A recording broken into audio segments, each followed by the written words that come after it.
Ya, halo Tribuners, selamat siang. Anda kembali menyaksikan program Live Report on the Spot edisi Kamis 17 Februari 2022.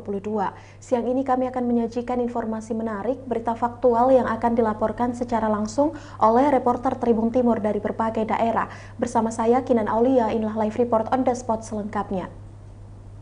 Baik Tribuners, kita beralih ke informasi pertama datang dari Kabupaten Bulukumba, di mana remaja 16 tahun jadi pencuri emas di Kabupaten Bulukumba. Unit Reskrim Polres Ujung Bulu, Polres Bulukumba berhasil mengungkap terduga pelaku pencurian emas 24 gram. Pelakunya adalah remaja berusia 16 tahun. Bagaimana kronologis lengkapnya? Kita sudah terhubung dengan reporter Tribun Timur di Bulukumba, ada rekan Firki Arisandi. Halo, selamat siang rekan Firki. Ya, selamat siang Kinan. Baik, bisa Anda informasikan bagaimana kronologis pencurian tersebut? Ya, baik Kinan. Jadi betul telah terjadi eh, eh, aksi pencurian yang dilakukan oleh remaja berusia 16 tahun berinisial MA. Lokasinya itu di Kelurahan Kalumeme, Kecamatan Ujung Bulu, Kabupaten Bulukumba. Jadi kasus pencurian ini terjadi pada hari Jumat 11 Februari 2022 lalu, dan kemudian pelakunya berhasil ditangkap beberapa waktu lalu oleh Satreskrim Polres Bulukumba yang didampingi atau di backup oleh tim Resmo Polres Bulukumba. Jadi kejadian tersebut terjadi pada saat dini hari atau pada saat pemilik rumah toko yang berada di Kalumeme sedang ke masjid untuk melaksanakan ibadah sholat subuh, dan waktu tersebut dimanfaatkan oleh pelaku dengan cara membobol pintu belakang rumah milik korban menggunakan besi yang didapat di sekitar lokasi, sehingga dengan mencongkel pintu belakang rumah tersebut korban akhirnya bisa masuk dan mengambil beberapa barang milik pelaku di rumah toko tersebut, Kinan. Ya, apa-apa saja barang yang berhasil diambil oleh pelaku? Ya, baik Kinan. Jadi selain mengambil emas kurang lebih seberat 24 gram, pelaku juga mengambil beberapa barang lainnya seperti uang tunai kurang lebih 5 juta rupiah, kemudian mengambil telepon genggam dan juga mengambil rokok yang ada di rumah toko tersebut. Ya, apakah ada indikasi pelaku lebih dari satu orang, rekan Firki? Ya, baik Kinan. Jadi berdasarkan hasil interogasi yang dilakukan oleh Satreskrim Polres Bulukumba, yang khususnya disampaikan oleh Pak Kadit Reskrim Ibda Andi Aswad Salam, bahwa dari keterangan pelaku yang telah ditahan, yakni MA yang berusia 16 tahun, juga diduga ada dua pelaku lainnya yang bersama dengan MA pada saat kejadian, dan kemungkinan dua pelaku lainnya juga adalah anak di bawah umur, Kinan. Untuk kasus ini sendiri, Kinan, itu sudah dilimpahkan ke unit PPA Polres Bulukumba beberapa waktu lalu juga, karena pelaku masih di bawah umur. Dan sekedar informasi tambahan, pelaku menurut keterangan dari Kandidat Polsek Ujung Bulu ini adalah seorang residivis yang sebelumnya memang telah berurusan hukum di Polres Bulukumba, Kinan. Seperti itu. Ya, baik rekan Firki Arisandi, terima kasih untuk informasi Anda. Selanjutnya Tribuners, kita akan menyaksikan hasil wawancara langsung yang telah dihimpun oleh wartawan kami bersama dengan Kanit Reskrim Polsek Ujung Bulu, ada Bapak Ibda Andi Aswad Salam. Berikut liputannya untuk Anda. Untuk dugaan tindak pidana pencurian dengan pemberatan ini dilaporkan oleh saudara saudara Nursia, Siti Nursia binti Bunhari, umurnya 60 tahun, TKP-nya itu di Jalan Datuk Tiro, Kecamatan Ujung Bulu, Kelurahan Bulukumba. Jadi kejadiannya terjadi pada tanggal 11 Februari 2022 pada hari Jumat sekitar pukul 4.30. Jadi secara umum penggambaran kronologi kejadian saat itu korban sedang pergi untuk melaksanakan sholat subuh. Pelaku yang berjumlah 3 orang kemudian melihat momen tersebut ketika korban keluar meninggalkan kediamannya. Jadi momen itu digunakan oleh pelaku untuk kemudian secara bersama-sama masuk ke dalam rumah korban, seperti itu.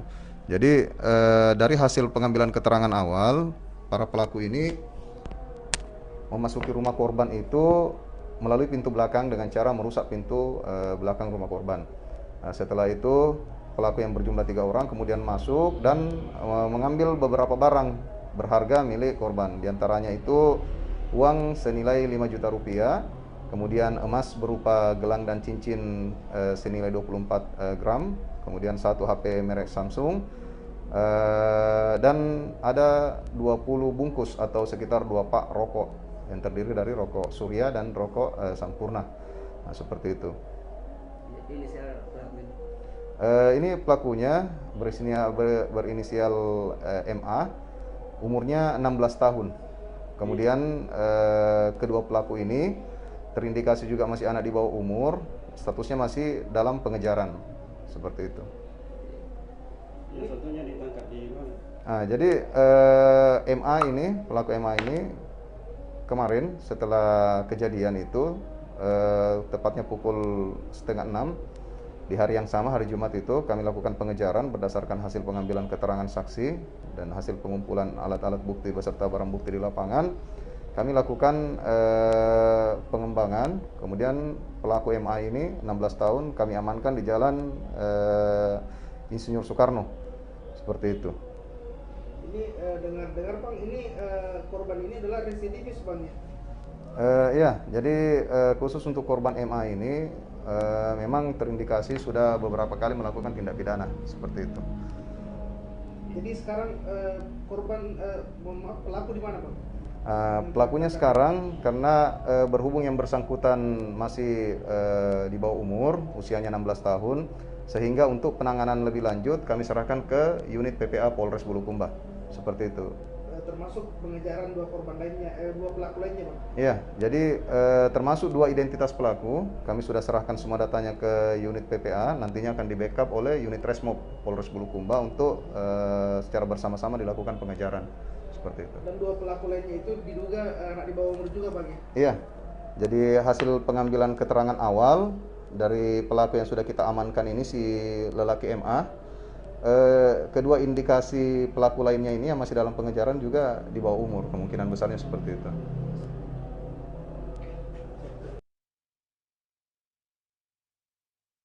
Ya, itulah tadi hasil wawancara bersama dengan Kanit Reskrim Polsek Ujung Bulu, ada Ibda Andi Aswad Salam, dan terima kasih rekan Firki Arisandi yang melaporkan langsung dari Bulukumba, dan selamat bertugas kembali. Baik, terus kita melangkah ke informasi berikutnya, di mana Apkasindo protes potongan timbangan TBS kelapa sawit di pabrik. Seusai jeda berikut.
Jalan-jalan ke pantai, atau menaiki puncak gunung, melihat dataran indah, dan membayangkan lukisan alam Tuhan yang menakjubkan akan tersaji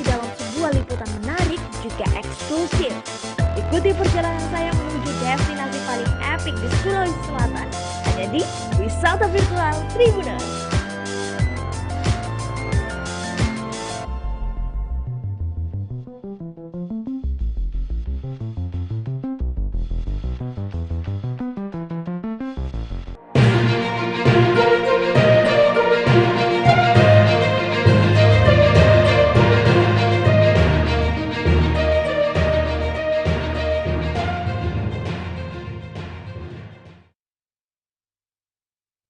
Ya baik Tribuners, kembali lagi bersama saya Kinan Aulia. Dalam live report on the spot. Informasi berikutnya datang dari Luwu Utara, di mana Apkasindo protes potongan timbangan TBS kelapa sawit di pabrik. Pabrik kelapa sawit atau PKS di Kabupaten Luwu Utara, Sulawesi Selatan memberlakukan potongan timbangan pada pembelian tandaan buah segar atau TBS kelapa sawit, di mana potongan timbangan mencapai 2-3%. Kebijakan ini menuai protes dari Asosiasi Petani Kelapa Sawit Indonesia atau Apkasindo, khususnya di Luwu Utara, karena dianggap sangat merugikan petani. Untuk informasi selengkapnya kita sudah terhubung bersama dengan reporter Khalid Mawardi. Halo, selamat siang rekan Khalid. Halo Kinan. Baik, bisa Anda informasikan mengapa Apkasindo melakukan protes? Ya, Asosiasi Petani Kelapa Sawit yang ada di Kabupaten Luwu Utara melakukan protes terhadap pabrik kelapa sawit atau PKS yang beroperasi di Kabupaten Luwu Utara. Protes yang dilayangkan oleh organisasi yang menaungi petani kelapa sawit ini dilakukan lantaran adanya kebijakan yang diberlakukan oleh pabrik kelapa sawit, di mana pabrik memberlakukan potongan 3 sampai atau 2-3% timbangan tandan buah segar kelapa sawit yang dijual oleh petani di setiap pabrik. Potongan ini menurut Apkasindo sangat merugikan petani karena nilainya cukup besar. Apalagi saat ini harga sawit lumayan bagus, sehingga potongan 2-3% menurut Apkasindo sangat besar dan merugikan petani. Apalagi menurut Apkasindo tidak ada dasar hukum pemotongan tandan buah segar yang dilakukan oleh pabrik yang beroperasi di Kabupaten Luwu Utara. Itu Kinan. Ya baik, selanjutnya mungkin apa tanggapan pabrik soal hal ini, rekan Khalid? Sementara itu dari pihak pabrik atau pembeli kelapa sawit atau tandan buah segar yang diwakili oleh manajer Mitra Tani Cipatuwo, Sopyan mengatakan bahwa pemotongan itu berlaku bagi kelapa sawit atau TBS yang sifatnya kurang bagus, namun masih dapat diolah. Memang kata dia pemotongan tersebut berlaku umum di semua pabrik, sehingga mereka juga memberlakukannya. Pemotongan tersebut menurut dia di luar daripada pemotongan buah yang busuk dan buah yang mentah. Itu Kinan. Ya baik, lalu apa respon Pemda terkait dengan hal ini, rekan Khalid? Terkait hal ini sendiri, pemerintah Kabupaten Luwu Utara melalui Sekretaris Daerah Armiadi Rashid mengatakan bahwa persoalan ini memang sangat merugikan petani, sebab potongan yang dilakukan pabrik seharusnya menjadi keuntungan bagi petani, namun menjadi kerugian dan menjadi keuntungan bagi pabrik itu sendiri. Olehnya itu, ia berjanji akan menindaklanjuti hal ini dan akan memanggil semua pihak untuk membicarakannya, sebab kebijakan ini menurut dia memang sangat merugikan petani, apalagi belum ada payung hukumnya. Sebagai tambahan, Kinan, saat ini komoditi kelapa sawit menjadi primadona di Kabupaten Luwu Utara lantaran harganya yang cukup tinggi mencapai 2.700 per kilogram untuk tandan buah segar. Bahkan saat ini banyak petani yang beralih menanam kelapa sawit dan menebang tanaman mereka sebelumnya seperti tanaman kakao. Itu Kinan. Ya, baik. Terima kasih rekan Khalid Mawardi untuk informasi Anda langsung dari Luwu Utara dan selamat bertugas kembali. Baik, terus kita kembali seusai jeda berikut dengan informasi vaksinasi anak di Jeneponto sasar anak SD. Jangan kemana-mana seusai jeda berikut.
Ya, kembali lagi dalam live report dan masih bersama saya Kinan Aulia. Informasi berikutnya datang dari Kabupaten Jeneponto di mana vaksinasi anak di Jeneponto sasar anak SD.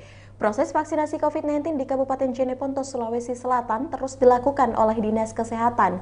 Saat ini vaksinasi kembali menyasar anak SD atau anak usia 6-11 tahun. Kegiatan vaksin terus dilakukan guna menekan peningkatan pasien COVID-19 di Kabupaten Jeneponto dan membentuk kekebalan tubuh secara kelompok. Untuk informasi lebih lengkapnya kita sudah terhubung bersama dengan reporter Rakib. Halo, selamat siang rekan Rakib. Ya, selamat siang Kinang di studio. Baik, bisa Anda informasikan sudah ada berapa sekolah yang melakukan vaksinasi di Kabupaten Jeneponto?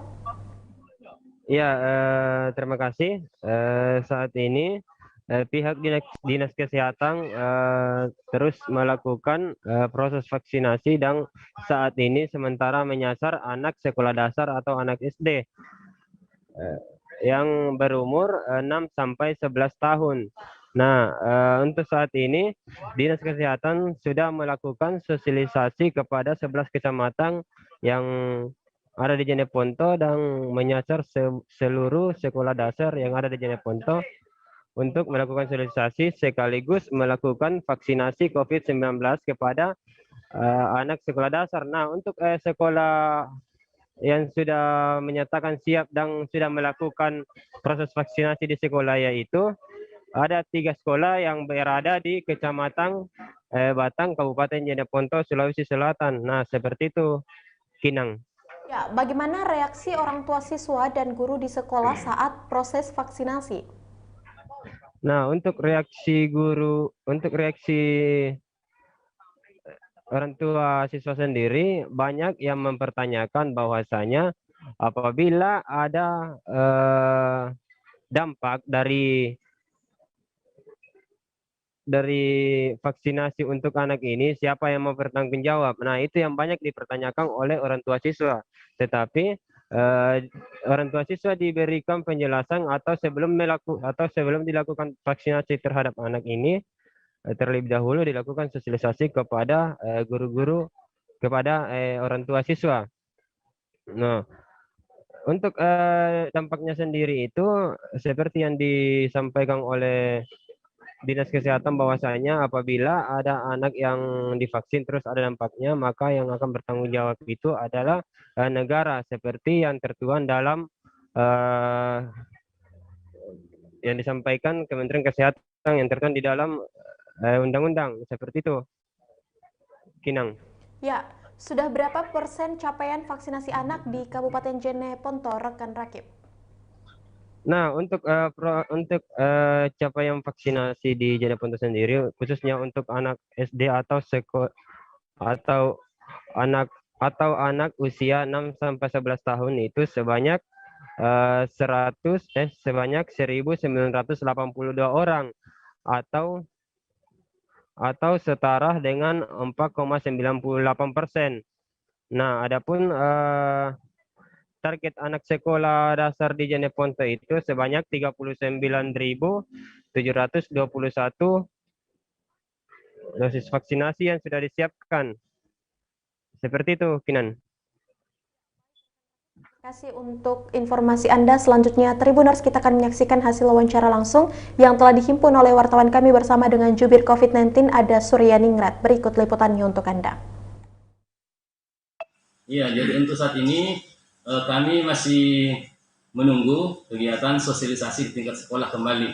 Kami bersama teman-teman pelaksana di lapangan, teman-teman puskesmas, itu akan segera follow up. Kita akan melaksanakan kegiatan pelaksanaan vaksinasi di masing-masing sekolah. Tidak ada pengerahan massa di satu titik, tapi kemungkinan kita akan melaksanakan di setiap wilayah kecamatan, beberapa sekolah yang akan kita gabungkan menjadi satu tempat. Itu permintaan dari pihak sekolah yang menyatakan sudah siap atau seperti apa, Kak? Hampir ada sebagian kecil sekolah sudah siap, sebagian besar itu masih menunggu kegiatan sosialisasi kembali untuk tingkat sekolah. Jadi untuk beberapa sekolah itu sudah menyatakan kesiapannya untuk melaksanakan kegiatan vaksinasi. Contohnya kemarin di Kecamatan Batang sudah ada beberapa sekolah yang ternyata sudah launching duluan, dirangkaikan dengan pelantikan Karang Taruna 3 kecamatan. Kita baru datang sosialisasi hari ini. Jadi beberapa sekolah sudah terpapar informasi tentang vaksinasi anak 6 sampai 11 tahun ini.